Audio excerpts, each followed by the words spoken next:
Я и 19 августа сказал, что у меня в душе.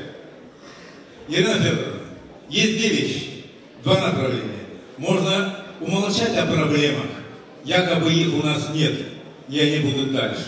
Но можно говорить о них, чтобы разрешить. Поверьте, я никого не собираюсь сегодня критиковать.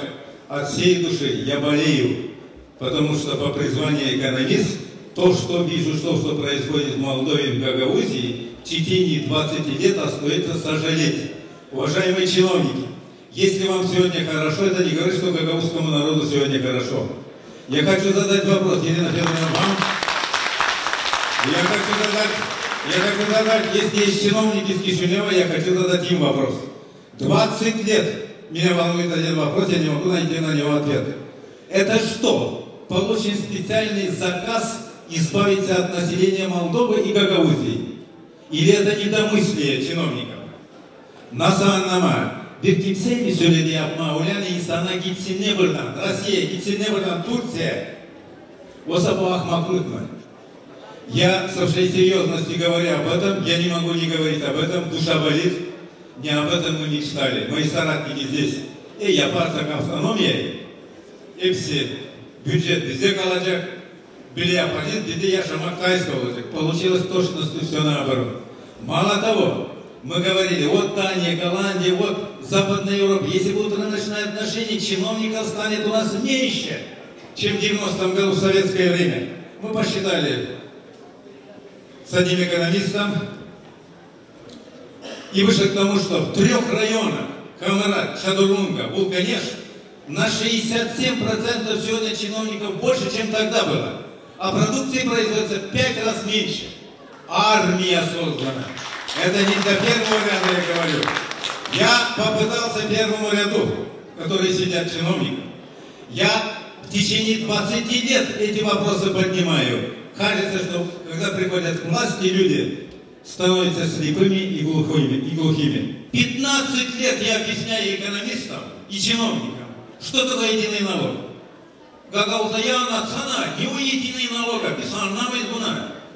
Чем разница та налоговая система, которая сегодня есть, и то, что мы предлагаем. А следующее, уважаемые аграрники, здесь самый простой пример. Может быть, в зале простые люди сейчас меня поймут. Чиновники не хотят понять. Поймут ли они дальше, я не знаю. Следующее. Сегодняшняя налоговая система, как и любой закон, юристы знаете, имеет голос, может говорить. Сегодняшняя налоговая система говорит таким образом. Для аграрного сектора. Уважаемые лидеры, если вы будете хорошо работать и получите доходы, то мы вас накажем. За каждый гектар будете платить по 1500-2000 лей. Но если вы будете еще лучше работать, создадите холодильники, рабочие места создать, мы вас еще больше накажем. Будете по 5000 платить за каждый гектар. Вот такая налоговая система. Но если вы будете плохо работать, мы вам поможем. Будете только 72 лет за гектар. Ну сколько можно 15 лет? Ну давайте единый налог внедрять. Вы знаете, почему не хотят? Я скажу. Нахлебники и кормушка уходят. Если будет единый налог по всей Гагаузии, что произойдет? А произойдет следующее. Контролеры будут сокращены на 80%. Они не нужны, это армия. Первое. Второе. Аппарат управления, который мощнейший, то, что вам достался, Ирина Федоровна, Формузала, это огромная армия, которая на 50% сегодня должны быть сокращены. И первую ошибку вы сделали, вы приняли Формузала то, что у него создано. Вот эта огромная армия чиновников, они должны быть сокращены. И тогда, не потому что они потребляют очень много, зарплаты и так далее, они не дают работать. Сегодня нужно сказать спасибо тем, кто открыл рабочие места. Мы призываем инвесторов, придут ли инвесторы? Никогда в Гагаузии инвесторы не придут, потому что наши уехали. Как они придут, если наши инвесторы уже уехали?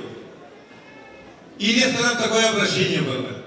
Приезжайте к нам в Гагаузию, приезжайте в Молдову. Мы находимся в центре Европы. Ну вспомните слова Формузала. Мы находимся в центре Европы. У нас великолепные черноземы.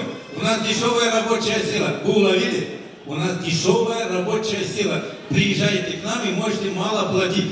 Средняя заработная плата сегодня в Гагаузии $150. Несколько моментов я хочу взять ответственность, не только чиновники.